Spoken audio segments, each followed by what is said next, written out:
রাসূলুল্লাহ দুটো মেয়ে উসমান গনি রাদিয়াল্লাহু তাআলাকে বিয়ে করেছিলেন। এই হলো জিন্নুরাইন, দুই নূরের অধিকারী উসমান গনি রাদিয়াল্লাহু তাআলা রাসূলুল্লাহ দুটো মেয়ে বিয়ে করেছিলেন।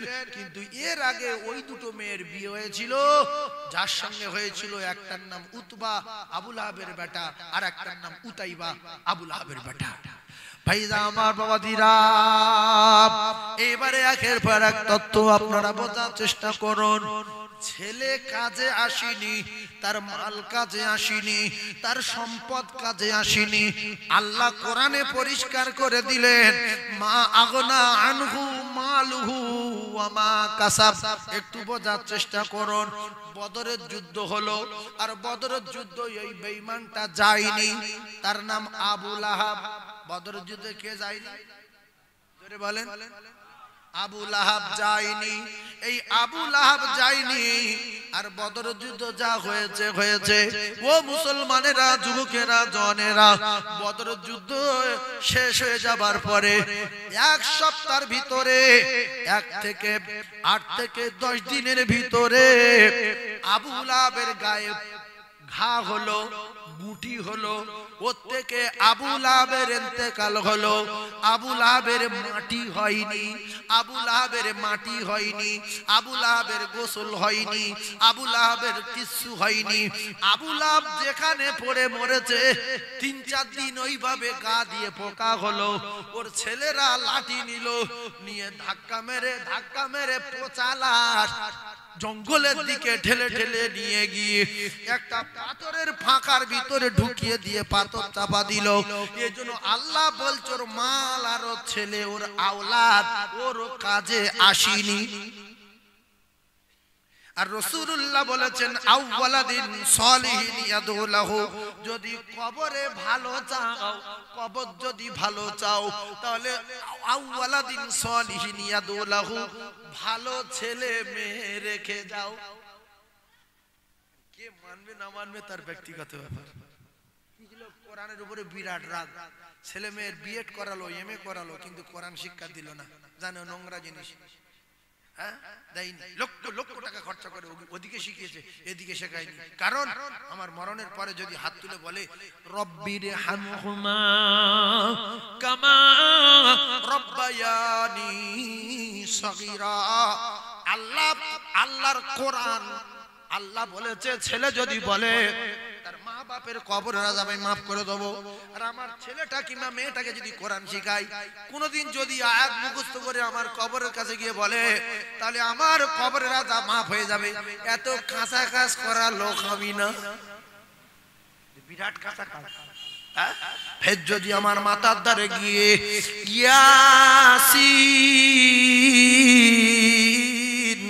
ওয়াল কুরআনিল হাকীম ইন্নাকা লামিনাল মুরসালিন আলা সিরাতিন মুস্তাকিম, এইরকম যদি বলে, তাহলে আমার মৃত্যুর আযাব হবে না, 70 ভাগ দূরে সরে যাবে। অত কাঁচা কাজ করার লোক না আমি। এমন শিক্ষা শেখাবো, মৃত্যুর সময় যেন পেশাব করে পানি না নিয়ে আমার বিছনার উপরে দাঁড়িয়ে দাঁড়িয়ে আমার দেখে। আর যে নাপাক অবস্থায় মৃত্যুর সময় বাপের বিছনায় যাবে, তার বাপের কপালে আগুন ডবল লাগবে। এই জন্য মৃত্যুর সময় একটা কাজ করবেন, সবার হাত ধরে পায়ে ধরে বলে যাচ্ছি, ফেরেশতারা পাক না নাপাক? জোরে বলে। তাহলে পাক ফেরেশতারা জান কবজা করতে আসে। মানুষটা যদি পাক হয়, তার বিছনা যদি পাক হয়, অন্তত আযাব হালকা হবে।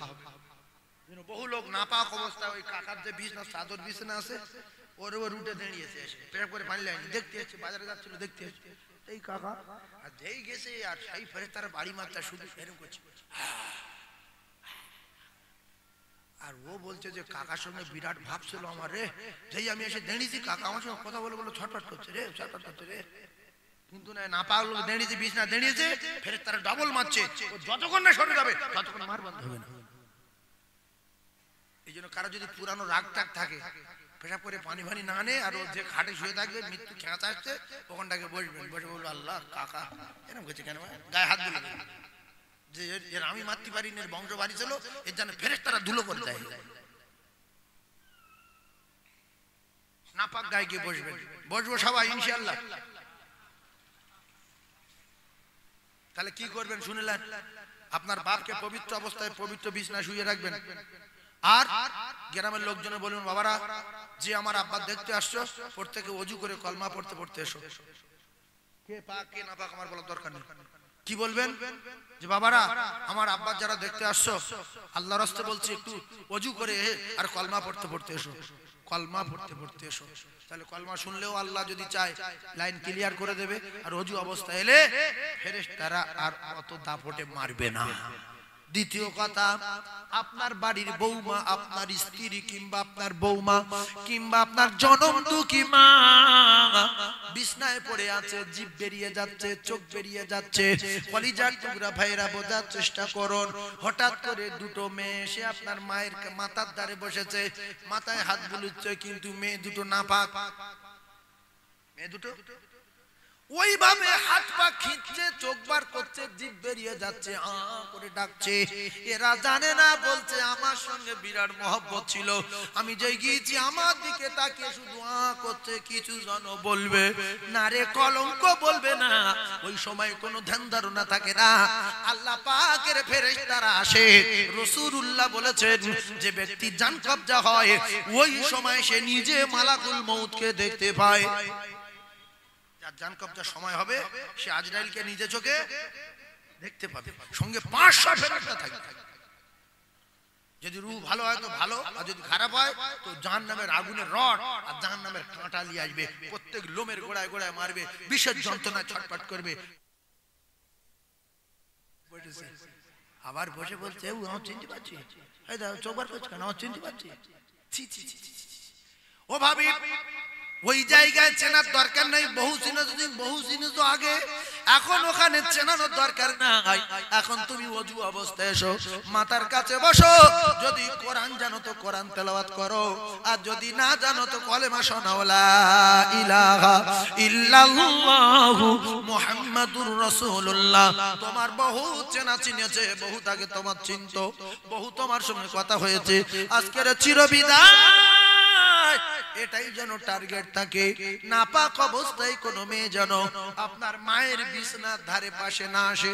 তাহলে মেয়েদের বলবেন কি কায়দায়, যে মায়েরা বোনেরা আমার মাকে যারা দেখতে আসছো, আল্লাহর রাস্তে বলছি ওযু অবস্থায় ওযু করে এসো। যে মেয়েটা নাপাক থাকবে ও আর আপনার মায়ের বিছানায় আসবে না, ওযু করার নাম করে চলে যাবে, আর এদিকে ঘুরবে না। আর একটা সবচেয়ে বড় জিনিস শোনেন, অনেক মানুষ বিছনায় পায়খানা করে শুয়ে আছে, দুটো পায়ে ধরে বলছি সন্তানদের বলে দেবেন, অনেক মানুষ লুঙ্গি পেশাব করে ফেলেছে, প্রথম আজরাইল দেখে 500 ফেরেশতা দেখে, এখন ওই অবস্থায় শুয়ে আছে লুঙ্গি পেশাব করে। এত শাস্তি হচ্ছে, এত যন্ত্রণা হচ্ছে, মৃত্যু হয় না। এইবারে গ্রামের লোক বলছে, হায় রে হায়, কি শাস্তি, কি শাস্তি। হঠাৎ একটা মাওলানা আসলো, কিংবা একটা হাফেজ সাহেব আসলো, কিংবা একটা ইমাম আসলো, এসে বলছে, বাবারা এতো বিরাট কষ্ট হচ্ছে, আমার একটা কথা শোনো, ঝট করে তোমার বাপের গোসল করিয়ে দাও, বিছনা কাপড় পাল্টে দাও। যেই গোসল করিয়ে দিল, দেখে পাছায় পায়খানা, লুঙ্গিটা পেশাবে ভিজেছিল, গোসল করিয়ে আবার অন্য কাপড়ে শুয়ে দেওয়ার সঙ্গে সঙ্গে আব্বার জানটা কবজা হয়ে গেল। এতক্ষণ পায়খানার পেশাবের উপরে ছিল বলে আজরাইল শাস্তি দিচ্ছিল। সেই জন্য আপনারা আমরা প্রত্যেকে মৃত্যুবরণ করব, আল্লাহর কসম। ছেলেদের বলবেন, বাপ আমি যখন মৃত্যু শয্যায় শায়িত হয়ে যাব, দম আসবে 1 মিনিট হয়ে যাবে, আবার পরে 1 মিনিট পরে আসছে, 30 সেকেন্ড পরে আসছে, চোখ বেরিয়ে যাচ্ছে, তখন বারবার করে আমার লুঙ্গিটা আর আমার বিছনাটা চেক করবি, আমি যেন নাপাক অবস্থায় না মরি।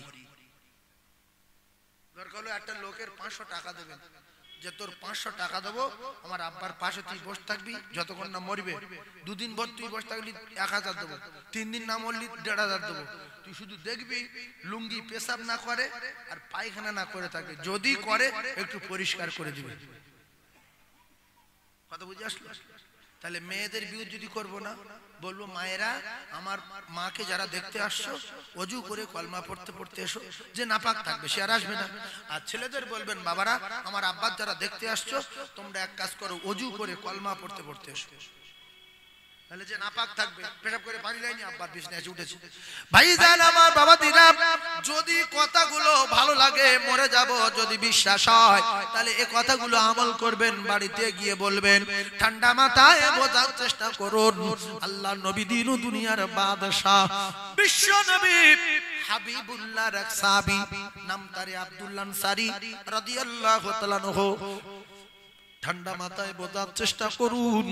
বিশ্ব নবী হাবিবুল্লাহ মসজিদে নববীতে নামাজ পড়ে, আব্দুল্লাহ আনসারী মদিনায় যায়। কিতাবে লেখা রে আব্দুল্লাহ আনসারী বিশেষ করে ফজরের নামাজ পড়ে দৌড়ে বাড়ি চলে আসে। নবীর পিছনে সময় দেয় না, নবীর পিছনে এক মুহূর্ত থাকতে পারে না।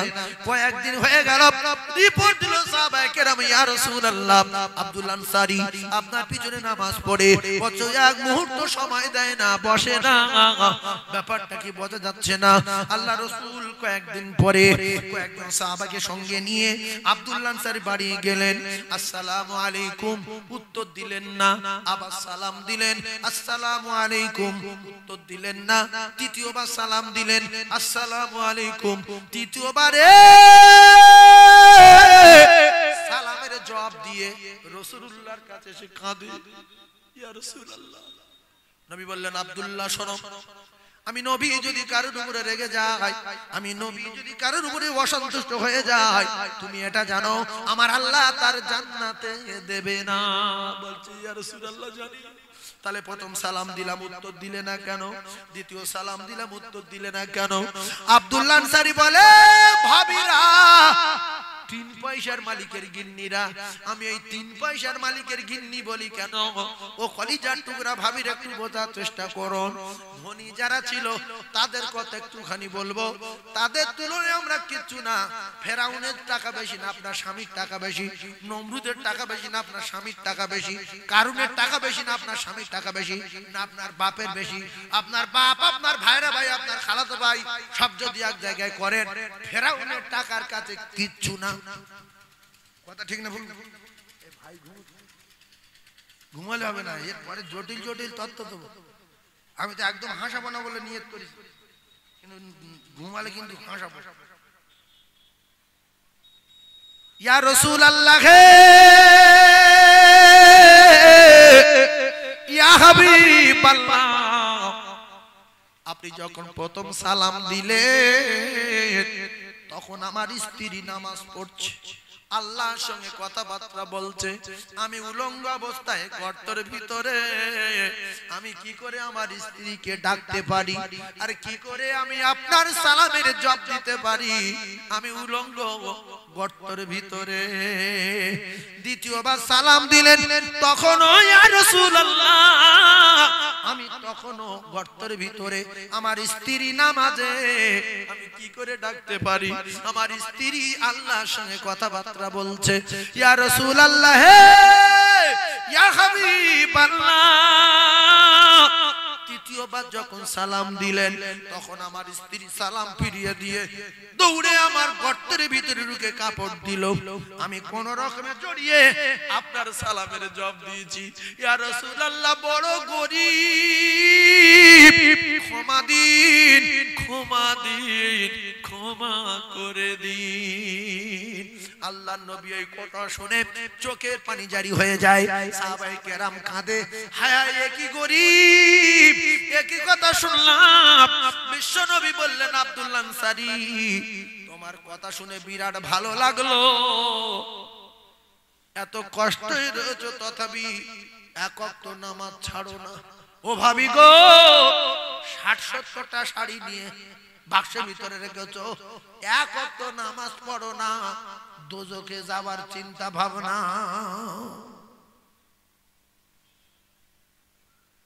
যে সমস্ত মেয়েদের লজ্জা নেই তাদের কত বলবো।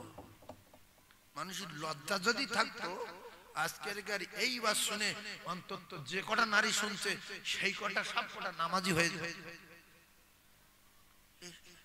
এই কার বলে না নাগনি কাননি,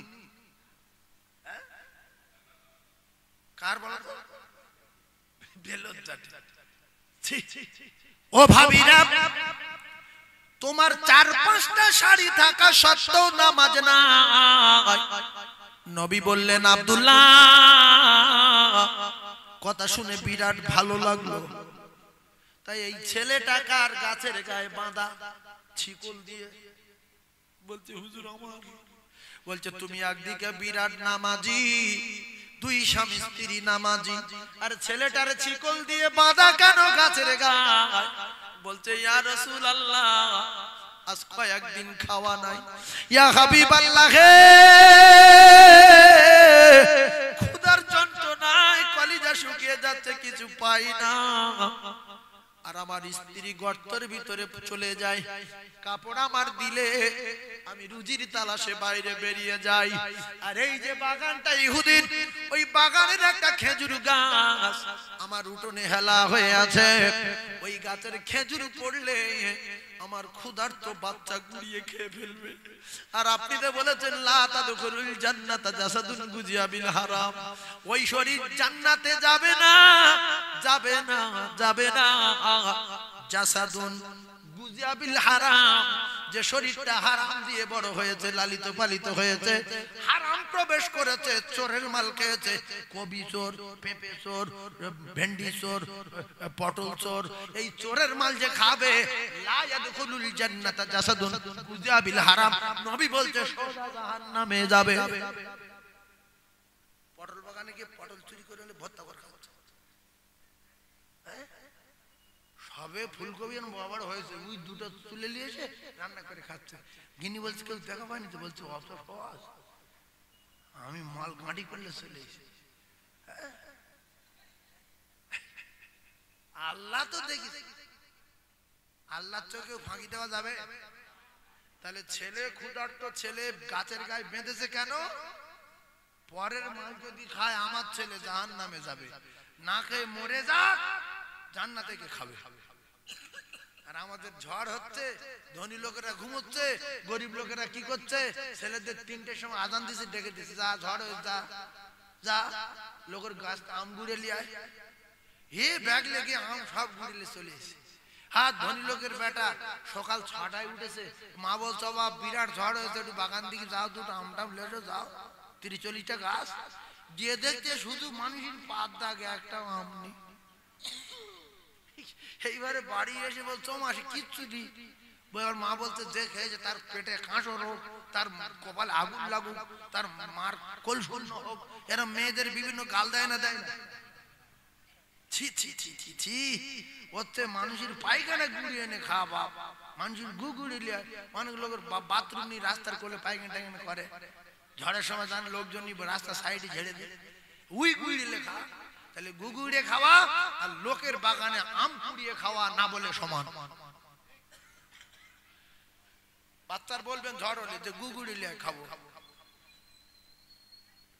ভাইরা আমার, লা ইয়াদখুলুল জান্নাতা জাসাদুন, রাসূল বলছে ওই শরীর কোনদিন জান্নাতে যাবে না, যাবে না, যাবে না। গুজিয়া বিল হারাম, দুটো পায়ে ধরে বলছি যে হারাম খাবেন না, ছেলেদের হারাম সংগ্রহ করতে দেবেন না, হারাম খেতে দেবেন না, যদি আল্লাহর জান্নাতে যেতে চান।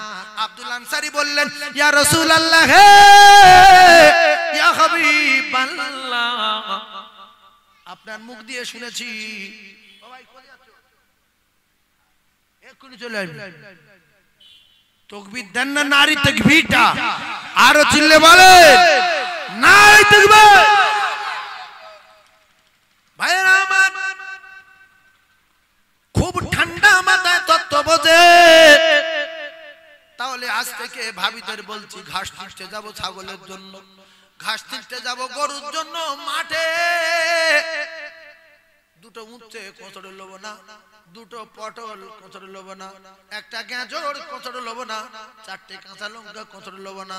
ওই মাল যে খাবে, স্বামী খেলে দোজখে যাবে, শাশুড়ি খেলে দোজখে যাবে, নিজে খেলে জাহান্নামে যাবে, বাচ্চাদের খেলে জাহান্নামে পাঠানো হবে। লা ইয়াদখুলুল জান্নাতা জাসাদুন গুজিয়া বিল হারাম। দুটো পায়ে ধরে বলি, শপথ করি জলসা শুনে, আজ থেকে যতদিন বাঁচবো হারাম মাল খাবো না। রাস্তায় মোবাইল পড়ে আছে থাকলো হাত দেবো না, জেলে বেশে বুঝবে। রাস্তায় টাকা পড়ে আছে থাকলো হাত দেবো না, রাস্তায় সাইকেল পড়ে আছে থাকলো হাত দেবো না। ও কলিজার টুকরারা, যুবকেরা, চরম বদদোয়া, চরম শাস্তি হবে যার সাইকেল হারিয়ে গেছে। ও বিরাট কান্না কাঁদছে, আল্লাহ বট গাছের গোড়ায় রাখলো, নিল কে? আল্লাহ আমি খুব গরিব মানুষ, যে সাইকেল নিয়ে গেছে চুরি করে, আল্লাহ ওর বাচ্চা কাচ্চা ধ্বংস করো, আল্লাহ ও যেন পঙ্গু হয়ে যায়। বলে একদিন সেই সাইকেল রং পং করে নতুন করে যাচ্ছিল, লরি ধাক্কা মেরেছে, পোস্টার মেরে দুটো হাত খুঁজে গেছে। সারা জীবন রড দেয়, সাইকেল চুরি করো, সাইকেল চুরি করো। হ্যাঁ, মজলুমের বদদোয়া লাগবে না, লাগবে না। রাসূল বলেছে তিনজনের দোয়া, সালাসু দাওয়াতুল মুস্তাজাবাতুল লা শাক্কা ফি দাওয়াতুল মাজলুম। তোমার বাপের নাম ভুলে যাবে কোন মানুষের যদি দুঃখ দাও। এজন্য ডাকাত ধরা পড়ে মার খেয়ে মরে যায়, ডাকাতের ছেলে মেয়ে মরে যায়, ডাকাতের গিন্নির বড় বড় রোগ হয়। কারণ একটা বাড়িতে বিয়ে হবে পরশুদিন, খবর পেয়ে 4 জন ছেলে বুড়ো ধরেছে, ঠেঙিয়ে টাকাগুলো কেড়ে নিয়েছে।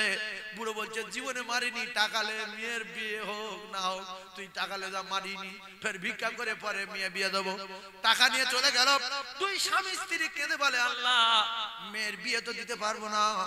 তো যাই হোক, ডাকাত আল্লাহ আমার চুরি করেছে, আপনি জানেন কি কষ্টের টাকা, আল্লাহর বংশ যেন ধ্বংস হয়, ওর যেন অকাল মৃত্যু হয়।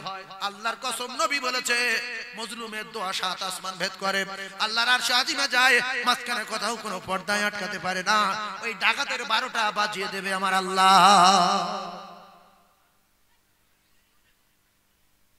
এই জন্য ষাঁড় হয়ে ষাঁড়ের সাথে লাগ দিয়া, ষাঁড় হয়ে কার সাথে লাগ দিয়া বলেন? ষাঁড়ের সাথে বলে, ষাঁড়ের সাথে। ষাঁড় বোঝেন? ষাঁড় বোঝেন? গরুর যে মদ্দাটা, ওই যে রাস্তায় ছাড়া থাকে না, মোটা মোটা ঘাড়, কাঁধ, এই মোটা কাঁধ, আর সারা এলাকার ফাউ ঘাস ভেয়ে শিং, এইরকম কাঁধের মোটা, ঝিঁক ঝিঁক এত উঁচু। হঠাৎ গ্রামে ঢুকে দেখছে গরু বাঁধা আছে, ও বলছে লাগবি। এ গরু বলছে বাপ পালা, বাপ পালা। কে রে তুই? পালা, পালা।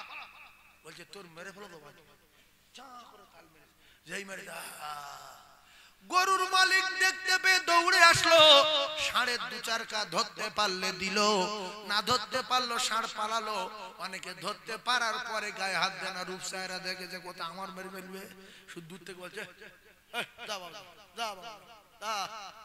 আল্লাহর কসম, কেতাবে লেখা কিয়ামতের কঠিন দিনে যখন বিচার হবে, ওই দুর্বল গরুটা আল্লাহর কাছে বলবে, আল্লাহ এ আমার ঘুঁটিয়ে ছিল, এর বিরাট বিরাট শিং ছিল, হে মোটা। আল্লাহ বলবে তোর আমি অর্ডার দিলাম, তুই চলে যা। ও যে কবার তাল মেরে তুই তাল মার, তোর ঘাড় হচ্ছে মোটা করে দিচ্ছি, শিং হচ্ছে মজবুত করে দিচ্ছি।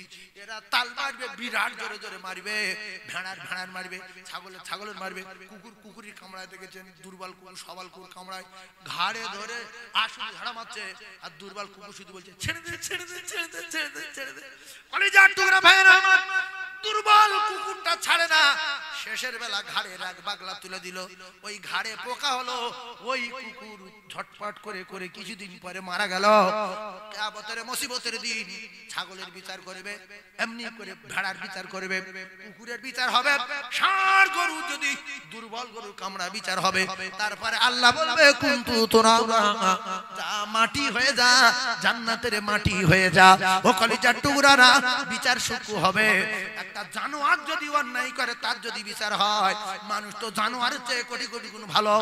মানুষ যদি অন্যায় করে কারো কষ্ট দেয়, মানুষ যদি অন্যায় করে কারোর ফাঁসায়, মানুষ যদি অন্যায় করে কারো চুরি করে, মানুষ যদি অন্যায় করে কারো দুঃখ দেয়, এর বিচার হবে।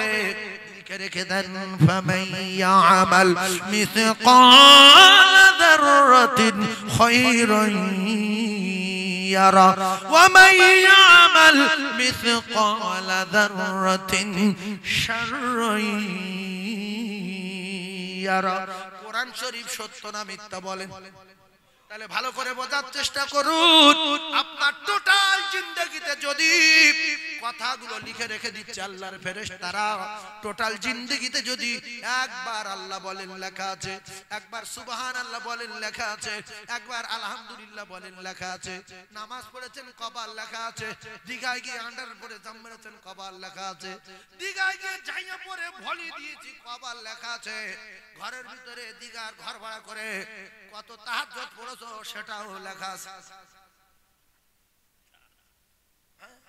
দিঘায় ঘর ভাড়া করে অনেক ভালো লোককে তাহাজ্জুদ পড়তে পারে, কথা ঠিক না? শুধু বেড়াতে তো উল্টো পাল্টা লোক যায় না,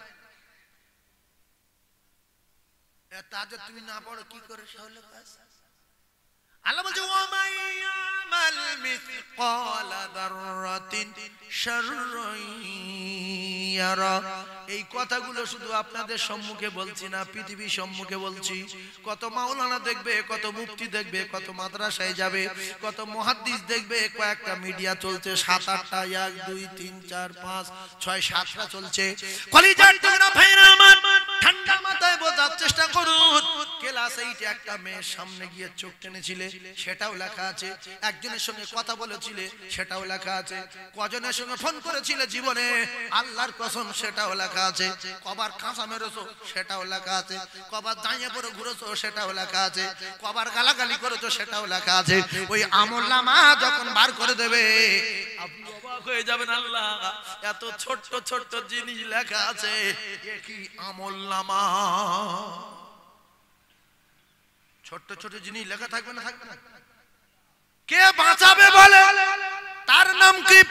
আল্লাহ বলেন, আমার আল্লাহ পাক কোরআন কারীমের ভিতর জানান, ইয়াউমা ইয়াফিরুল মারউ মিন আখিহি ওয়া উম্মিহি ওয়া আবিহি ওয়া সাহিবাতিহি ওয়া বানিহি। এই জায়গায় রাখলাম, বলুন আপনারা বিচার করুন। আপনার মা কাছে, আপনার বাপ কাছে, আপনার ছেলে কাছে, আপনার স্ত্রী কাছে, আপনার কান, আপনার চোখ, আপনার হাত, আপনার পা কাছে, কারা কাছে? হাত পা চোখ কান, না বিবি, না বাচ্চা, না মা, না বাপ, কাছে কে? আরে বলে মা বাপ। মানুষ এত বোকা থাকে? এই হচ্ছে জ্ঞানী মানুষ। ছেলে আমার কোলে বসে থাকলে তো চোখ কাছে, ছেলে আমার কোলে থাকলেও চোখ কাছে, হাত কাছে। আমার আল্লাহ বলেন, আল-ইয়াওমা নাখতিমু আলা আফওয়াহিহিম ওয়া তুকাল্লিমুনা আইদিহিম ওয়া তাশহাদু আরজুলুহুম বিমা কানু ইয়াকসিবুন। আপনার মা বাপ দূরে, ছেলে মেয়ে দূরে, কলিজার টুকরা স্ত্রী দূরে, কলিজার টুকরা বেটা বেটি দূরে। আমার আল্লাহ জানান, কিয়ামতের মুসিবতের দিন আমি আল্লাহ জবানে তালা মারবো, মিথ্যাবাদীদের জবানে তালা মেরে হাতের জবান খুলে দেব। আল্লাহর কসম, সেদিন হাত আপনার পক্ষে আসবে না।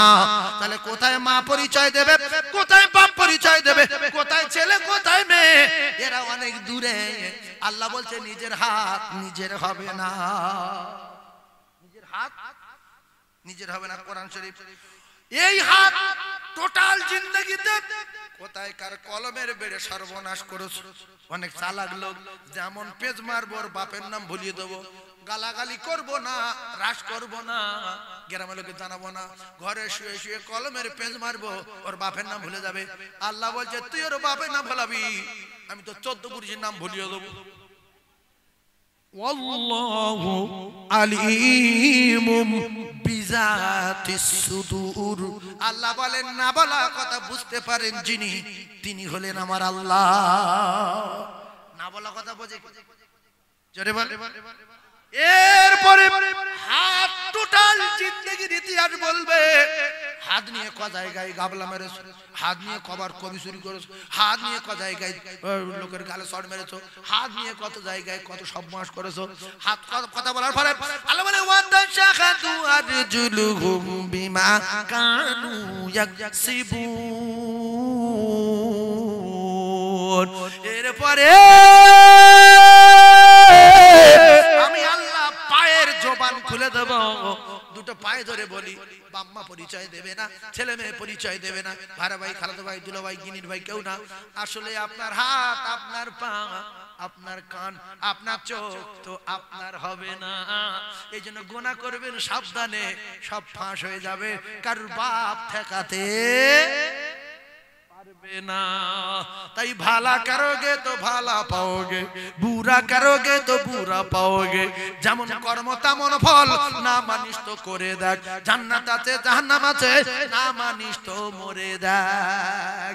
আপনার হাত পা কত যত্ন করেন, চোখে কত যত্ন করেন, কানে কত যত্ন করেন, আল্লাহর কসম কেউ নিজের হবে না, সবার জবান খুলে দেবে, আল্লাহর কাছে সত্য কথাগুলো বলবে। এজন্য আল্লাহ দেখে লজ্জা পাওয়ার দরকার আছে না নাই? আল্লাহ যদি সব জায়গায় দেখতে পায়, তাহলে আল্লাহ দেখে লজ্জা পাওয়ার দরকার আছে না নাই? পায়খানা করতে যাব, হাঁটুই কাপড় রাখবো। পায়খানা করতে যাব, হাঁটুই কাপড় রাখবো। লুঙ্গি যদি হাঁটুই রেখে পায়খানা করি, পায়খানা করা যাবে না? যাবে না?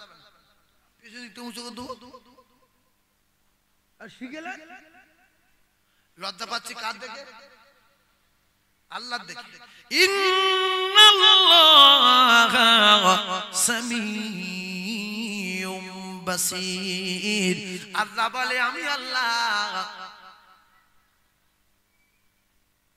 তুই যা আলোচনা করছিস আমি আল্লাহ সব দেখতে শুনতে পাচ্ছি, আর তুই কোথায় কিভাবে বসে আছিস আমি আল্লাহ নিজে চোখে দেখতে পাচ্ছি। তাহলে আল্লাহ যদি দেখতে পায়, পায়খানা করতে গিয়ে হাঁটু ঢেকে রাখার দরকার আছে না নাই? কিন্তু অনেক লোক ছুটে গিয়ে পুরো বাগলা মুচু করে চা করে কি আবার হ্যাঁটে আধ ঘন্টা দাঁড়িয়ে আসতে হবে, ছুটি করে বসে। আল্লাহ সব দেখছে। আর অনেক মানুষ আছে গোসল করতে গিয়ে পুরো গোসলখানায় আল্লাহ আল্লাহর বিচার করবে, আল্লাহর কসম সব দেখতে পাবেন কিয়ামত দিন। ভিডিও সব লেখা আছে, প্রত্যেকের গলায় চিপ বসানো আছে, আল্লাহর কসম। সেদিন ওই আমলনামা যখন বার করে দেবে, আপনি দেখবেন যে আমি গোসলখানায় কি কায়দায় গোসল করেছি। অনেক লোক গোসল করতে যাচ্ছে, গেঞ্জি গায়ে, লুঙ্গি পরে, ঘাড়ে একটা গামছা, গোসল করে বেরিয়ে আসলো, সেই লুঙ্গি পরে আছে, সেই গেঞ্জি গায়ে আছে, গামছা একটু একটু কোন রকম একটু পানি লেগেছে, মানে মাথাটা মুছেছে তো, কি কায়দায় গোসল করেছে আল্লাহ ছাড়া কেউ জানে।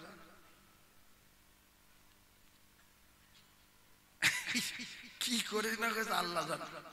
তাহলে গোসলখানার ভিতরে আল্লাহ দেখতে পায় না? পায় না? জোরে বলে।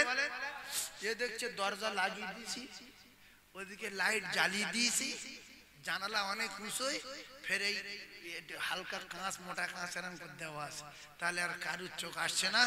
সুতরাং লুঙ্গি যেন ভেজে না। কলিজার টুকরা ভাইয়েরা আমার, আমার আল্লাহ পাক তিনি সামিউম বাসীর।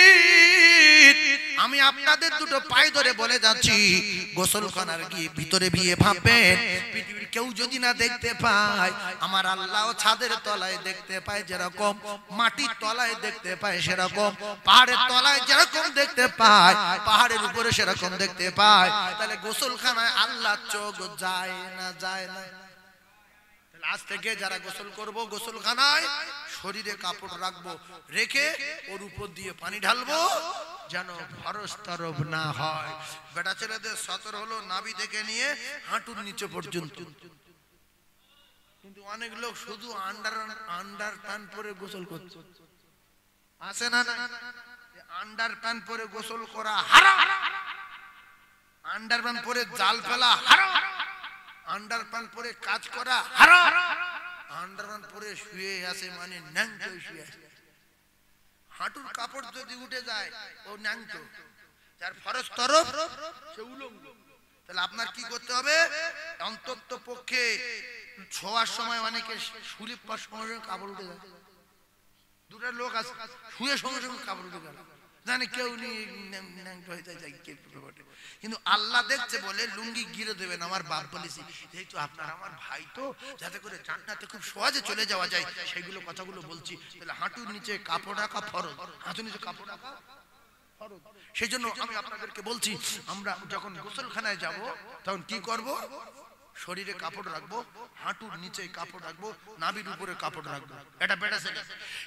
এরপরে মায়েরা বোনেরা আমি আপনাদেরকে জানিয়ে দিয়ে যাই, আপনাদের টোটাল বডি ঢেকে রাখা ফরজ, শুধু মুখটুকুনো আর এদিকে পায়ের গোড়ালির নিচে পর্যন্ত, হাতের কবজি থেকে নিয়ে আঙুলের মাথা পর্যন্ত, বাকি শরীরটা যত পারেন পাতলা কাপড় দিয়ে ঢেকে রেখে আপনাদের গোসল করতে হবে। আর যদি এর ছাড়া অন্যভাবে গোসল করো, কেউ না দেখে তো আমার আল্লাহ দেখতে পাবে। এই জন্য আল্লাহ যদি সব জায়গায় দেখতে পায়, তাহলে আল্লাহ দেখে লজ্জা পাওয়ার দরকার আছে না নাই? কথা বলে। এবারে আমার মায়েরা কিরকম ভাবে গোসল করবে আমরা পৃথিবীর কোন মানুষ দেখতে পাবো না।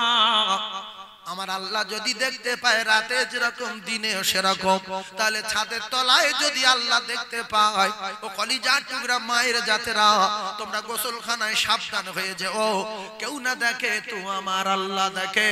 আর যে আল্লাহ দেখে লজ্জা পায় না, তার ব্যবস্থা আমার আল্লাহ করবে না করবে না? ভাইজান আমার, এবারে আসে আল্লাহর নবীর বেটি জান্নাতের রানী ফাতেমা। নবীর বেটি কি বললাম? জান্নাতের রানীর নাম কি? জোরে বলে। ফাতেমা।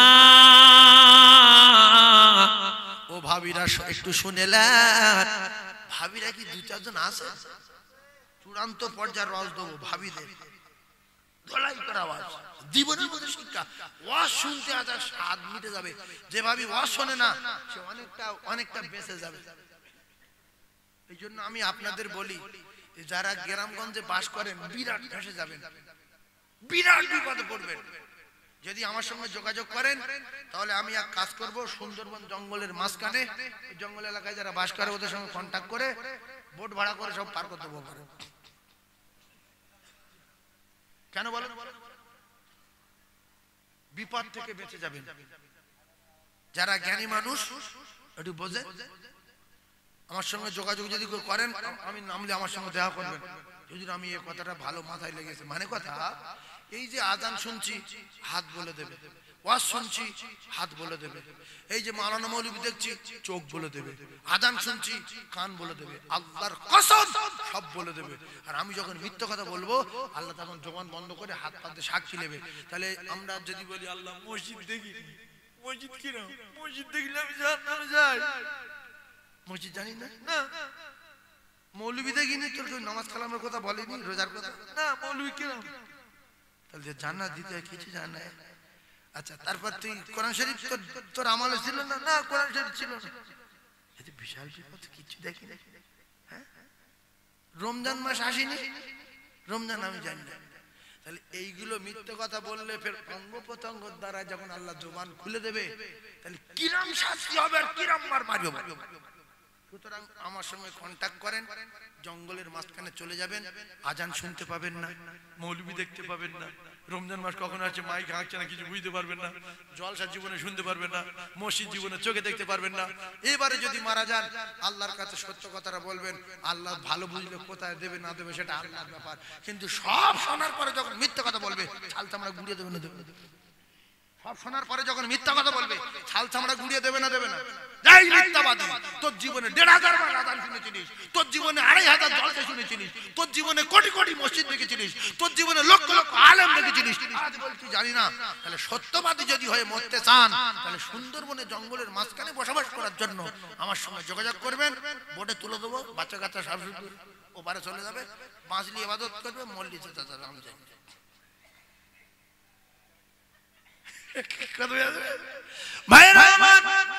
এইবারে আসে জটিল কথা। নবী নন্দিনী জান্নাতের রানীর বাড়ি, হযরত আলীর বাড়ি, ওই একই ফাতেমার বাড়ি, মানে হযরত আলীর বাড়ি, একই ব্যাপারে। এই সুযোগে একটা কথা বুঝেলেন, মা বাপ যতদিন বেঁচে থাকে, তবে সব ভাই না, মা বাপ যতদিন বেঁচে থাকে অনেক বোনেদের কলিজা ঠান্ডা থাকে।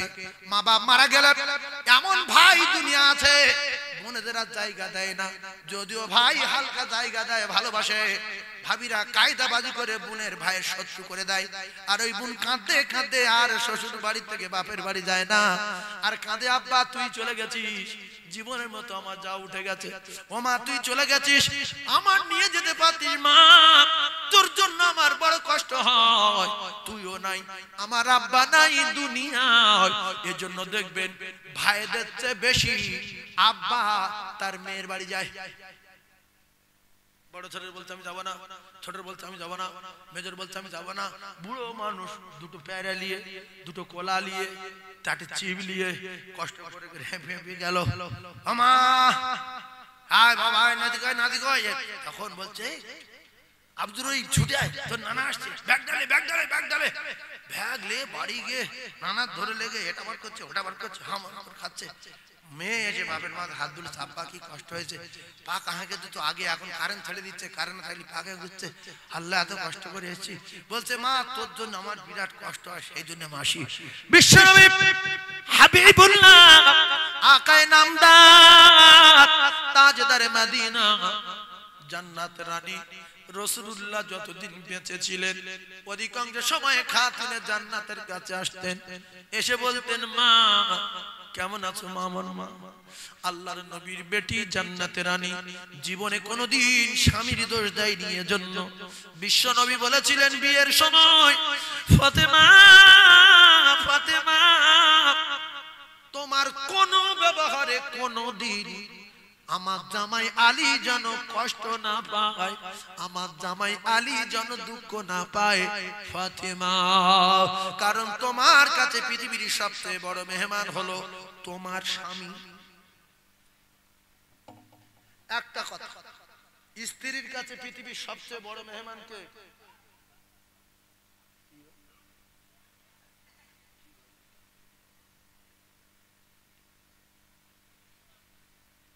ও বাবা, এটা বলবো না শেষ করে দেবো, এইটা এই ঘটনাটা বলবো না শেষ করে দেবো।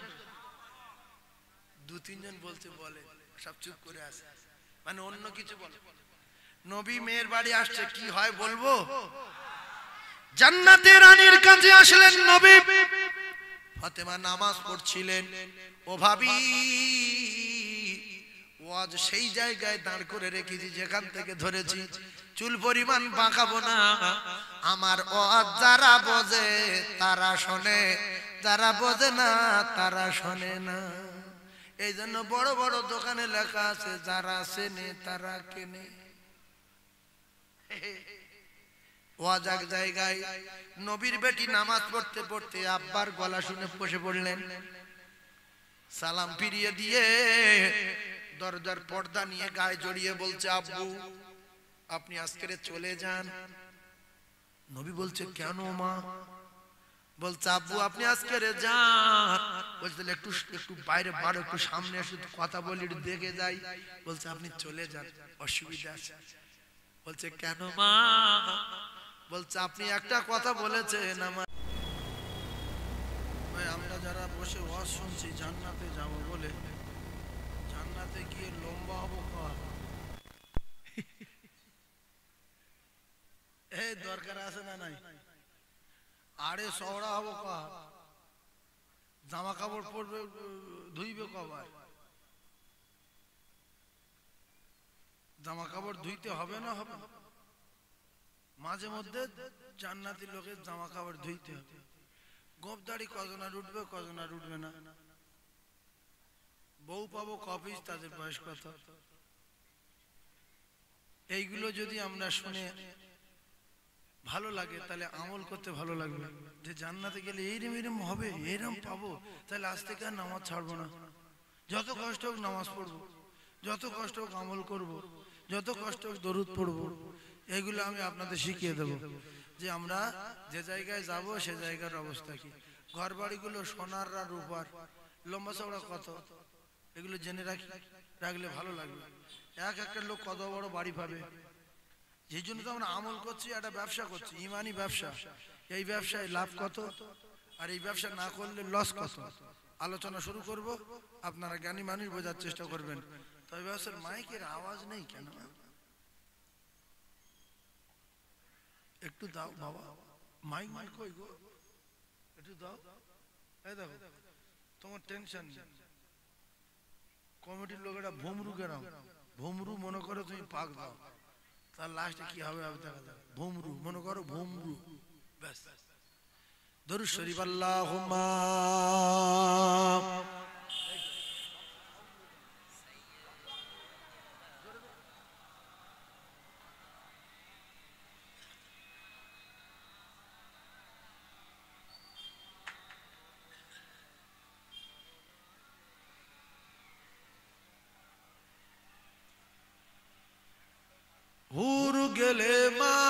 সারা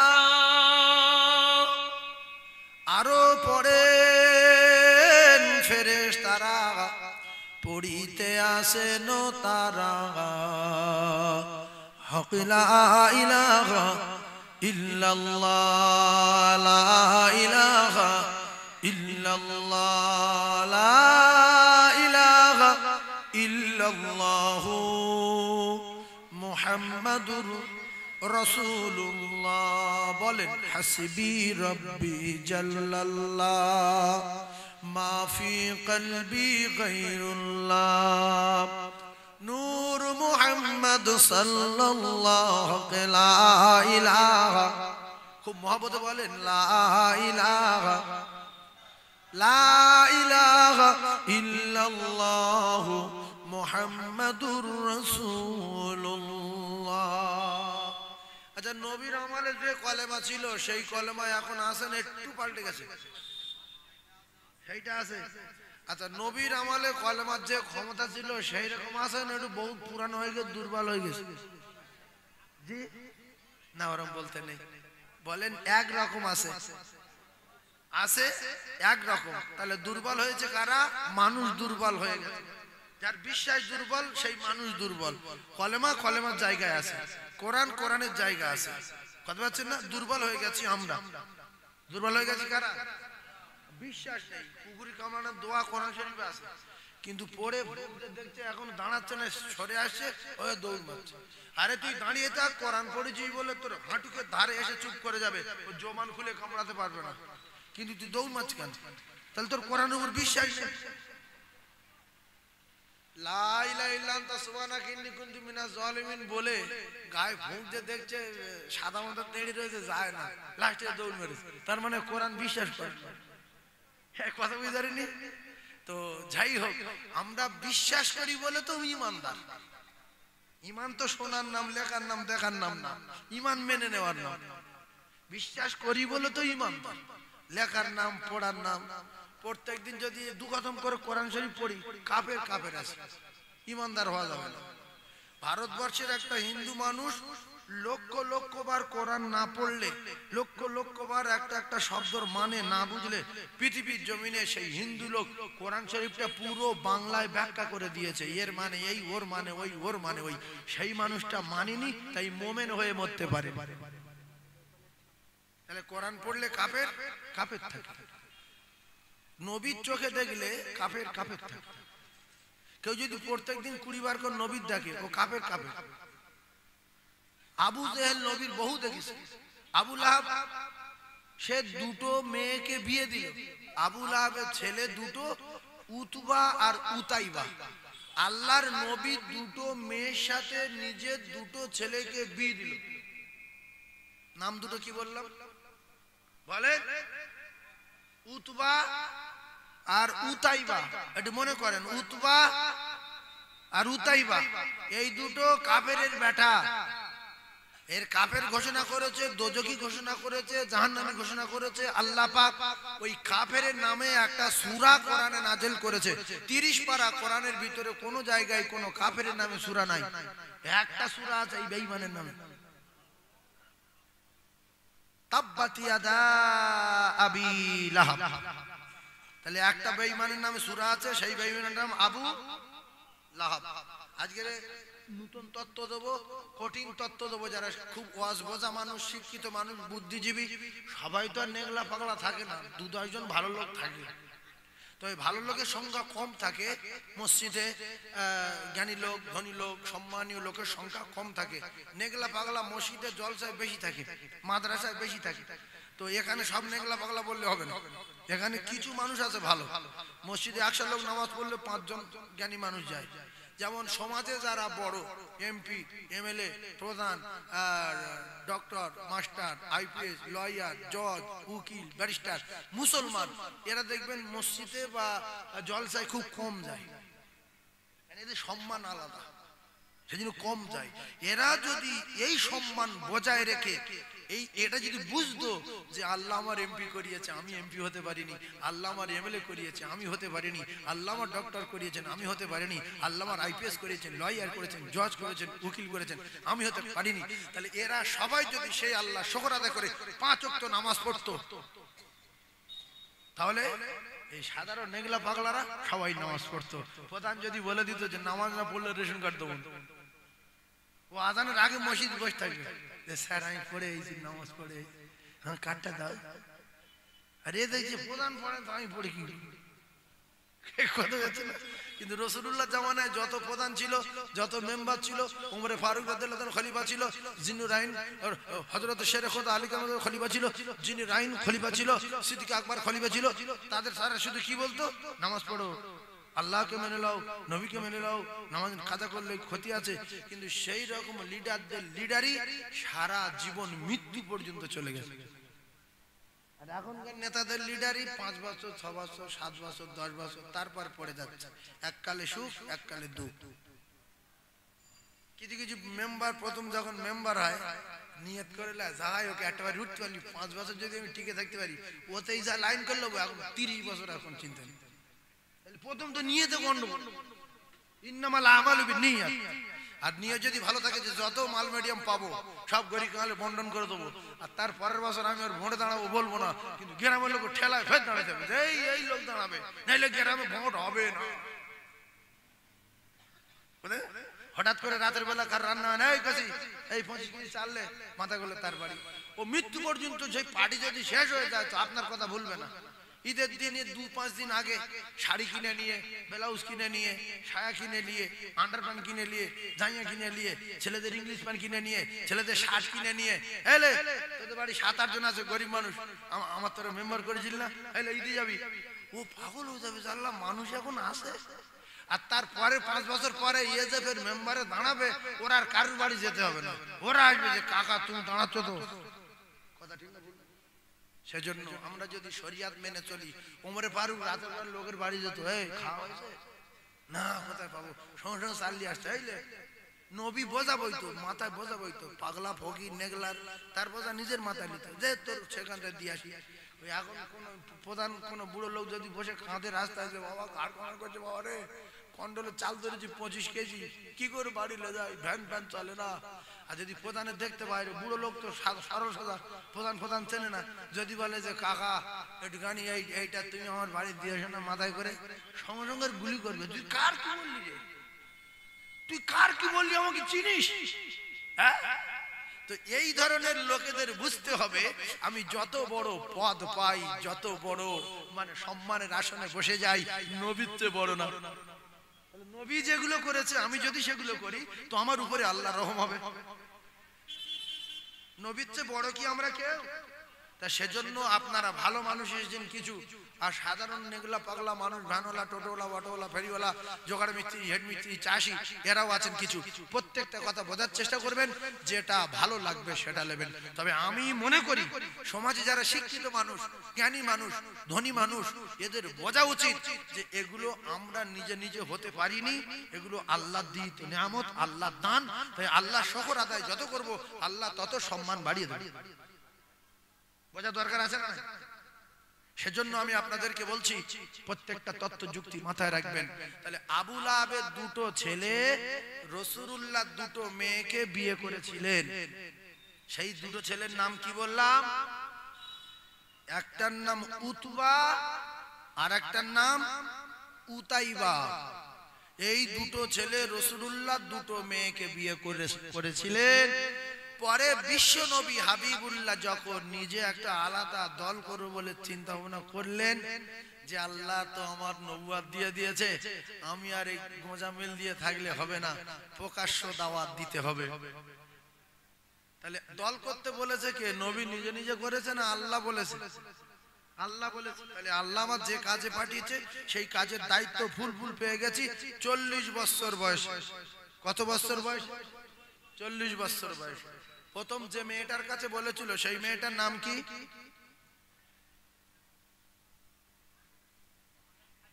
হ্যাঁ, সুবহানাল্লাহ। তুমি নিচে কেন? এখানে এসো।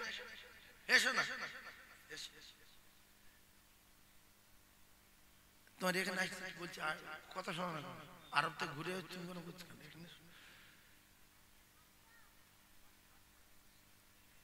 সেই মেয়েটার নাম হযরতে মা খাদিজাতুল কুবরা রাদিয়াল্লাহু তাআলা আনহা। একবার জোরে বলুন সুবহানাল্লাহ। দ্বিতীয়বার যে লোকটা ইসলাম গ্রহণ করেছিলেন বয়স্ক লোক, সেই লোকটার নাম কি? শুধু আবু বকর বলবেন না আমার বাপ। এই ওয়াজ একবার করে কি ঝাপটা খাওয়া খেলাম, শুধু লোকে ফোনের লোকে দেখাচ্ছে যে এই দাও কি বলে। আমি একটা বড় মাপের লোকের নাম বলেছিলাম, তা সে লোকটা জ্ঞানী লোক, সে লোক বললো যে না ঠিক আছে। কোন এমএলএ এমপির যদি সামনে যাই, তার যদি নাম ধরে ডাকি, শুধু নাম ধরে ডাকি, সে রেগে যাবে না যাবে না? আপনাদের এলাকায় একটা ধরুন একটা বড় সম্মানীয় ডাক্তার আছে, 500 টাকা ফিজ নেয়, তার ডাক্তার সাহেব বলতে হবে তো, হয় ডাক্তার সাহেব, না স্যার, আর নাই কাকু, আর নাই বাবু। শুধু যদি নাম বলি রেগে যাবে না যাবে? আক্কেল কি রে, কি মানুষের বাচ্চা না কি?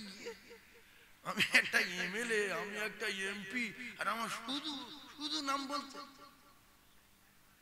তা আল্লাহর রাসূলের সাহাবী আবু বকর সিদ্দিক রাদিয়াল্লাহু তাআলা আনহু পৃথিবীর আগে নাম্বার ইমানদার, আর তার নাম যদি শুধু আবু বকর, তার মোটে সম্মান নেই। আল্লাহ যার উপরে রাজি, তাহলে আবু বকর সিদ্দিক রাদিয়াল্লাহু তাআলা। ভাইরা আমার, বাবাজিরা, তাহলে প্রথমটা দ্বিতীয়টা জানলাম ভালো করে। ইসলাম গ্রহণ করলেন প্রথমে হযরতে মা খাদিজাতুল কুবরা, খুশিতে খুশিতে বাগবাগ। আমি যেটা ভেবেছিলাম আজকে সেটাই পূরণ হলো। বিশ্ব নবী ইনি যে সাধারণ মানুষ না, আমি যে চিন্তা ভাবনা করে বিয়ে করলাম, আজকের লাইন ক্লিয়ার। আমার স্বামী নবী, আর যারা পরিমাণ সন্দেহ নাই, জোরে বল।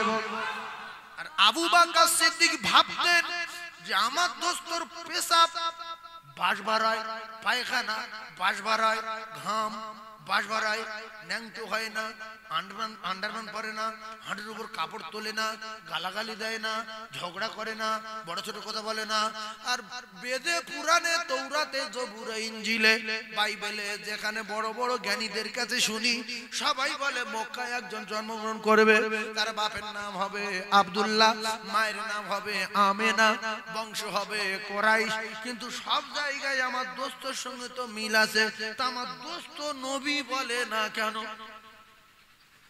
আমার কথাটা সব জায়গায় তো আমার দোস্তের সঙ্গে মিল, যার কাছে পাদ্রী বলছে তোমাদের বংশে একজন জন্ম নেবে, 16 বছর বয়সে বলছে। নবীর তখন বয়স 16 বছর, আবু বকর সিদ্দিকের বয়স 12 থেকে 12.5। এই 2 থেকে 2.5 বছর, খুব বেশি হলে 3 বছরের ছোট কিন্তু আবু বকর। নবী বয়সে বড়। আর বয়স্ক সাহাবীদের ভিতরে কলমা পড়েছিলেন হযরতে আবু বকর সিদ্দিক রাদিয়াল্লাহু তাআলা। তো এই চিন্তা ভাবনায় টেনশনে মা খাদিজা টেনশনে, আর আবু বকর সিদ্দিক টেনশনে। কেতাবে এসেছে এজন্য আবু বকর সিদ্দিক টেনশনে, ও ছোটবেলা থেকে রাসূলুল্লাহর সঙ্গে চলতেন, হাঁটা ঘোরা খেলা করা, মাঠে যাও, এখানে যাও সেখানে যাও, সব সময় রাসূলুল্লাহর সাথে চলতেন। কে? আবু বকর সিদ্দিক। কিন্তু যে যা বলে সব বলে, তার বাপের নাম আব্দুল্লাহ, মায়ের নাম আমিনা, কোরাইশ বংশে জন্ম নেবে, নাম তার মুহাম্মদ, সেই হবে আখির জামানে পয়গম্বর। কিন্তু আমার দোস্ত তো সব মিলে গেছে, কিন্তু দোস্ত নবী বলছে না কেন? নবী বলল ক বছরে? 40 বছরে। আবু বকর সিদ্দিক বলছে রাসূলুল্লাহ জড়িয়ে ধরে, ধরে শুধু কপালে চুমুক আছে, যেই অপেক্ষায় ছিলাম আমি বহুদিন থেকে টেনশনে আছি, কখন আপনি নবী বলবেন। আপনি যে নবী এক জাররা পরিমাণ সন্দেহ নাই, ঈমানের কলমা পড়ে নিলাম। জোরে বলে, আরো জোরে বলে। এইবারে লাইন ক্লিয়ার হয়ে গেল, নবুয়ত পেল। এইবারে তোমার রাসূলুল্লাহ দাওয়াত দিতে হবে। তো রাসূল যখন প্রকাশে দাওয়াত দেওয়া শুরু করলো, আবু লাহাব বলল যে এদিকে আয়, ডাকাতের বেটা, প্রধানের বেটা, বড় বড় লম্পটের বেটা, বড় বড় মানে খোদাই দাবি করার বেটা, তারা কিন্তু তার বাপের দিকে বিরাট ভয় করে। ও এ আবু লাহাব লম্পট, আবু লাহাব কি লম্পট, আল্লাহ যার কোরআনে কাফের ঘোষণা দিয়েছে তার ছেলে কাজে আসেনি, মা গানুগালু মা কাসাব তাব্বাত ইয়াদা আবি লাহাব, ওর হাত দুটো ধ্বংস করে আগুন লাগুক, তাহলে সে লম্পট রাসূলুল্লাহর মেরেছে। কার মেরেছে? রাসূলুল্লাহর মেরেছে। তো এই লম্পটটা বলল এক্ষুনি মুহাম্মাদের দুটো মেয়ের তালাক দিতে হবে, সে আমার বিরুদ্ধে দল করছে। কার মেয়ের? আল্লাহর দুটো মেয়ের। তো বাধ্য হয়ে সেই দুটো মেয়েকে তালাক দিল। যে মেয়ে দুটোকে তালাক দিয়েছিল, সংক্ষেপে আলোচনা, এক কথায় রাসূলুল্লাহর সেই দুটো মেয়ে ছাড়িয়ে নিয়ে প্রথমে বিয়ে দিলেন একটা মেয়ে উসমান গনি রাদিয়াল্লাহু তাআলার সাথে। কার সাথে? উসমান গনি। এইবারে উসমান গনি রাদিয়াল্লাহু তাআলার সঙ্গে যখন বিয়ে দিলেন, আবার ও মেয়েটা মারা গেল। মারা গেলে আবার ওই আবু লাহাবের দুটো ছাড়া যে বৌমা দুটো ছেড়ে দিল, আর একটা মেয়ে ছিল, সেই মেয়েটা ফের উসমান গনি রাদিয়াল্লাহু তাআলার সঙ্গে বিয়ে দিলেন। এই হলো